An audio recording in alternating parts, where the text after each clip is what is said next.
सवाल नंबर 1, अल्लाह ताला ने इस उम्मत पर सबसे पहले कौन सी चीज़ फ़र्ज़ की?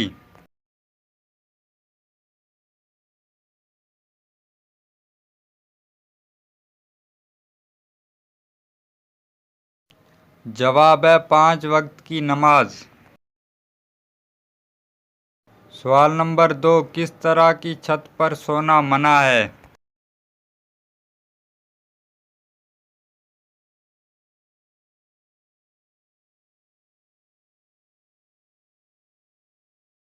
जवाब है जिस पर दीवार की आड़ ना हो। सवाल नंबर 3, क्या शैतान दिन में सोता है?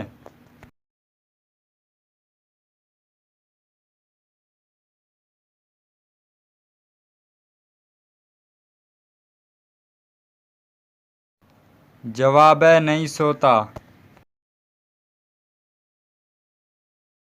सवाल नंबर 4, हदीस के मुताबिक कौन सी चीज़ मोमिन का तोहफा है?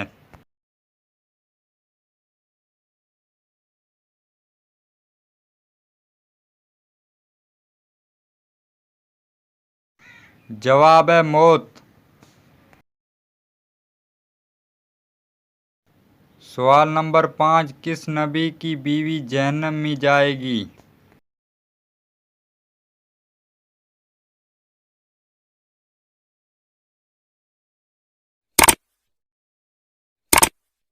जवाब है हज़रत लूत अलैहिस्सलाम की।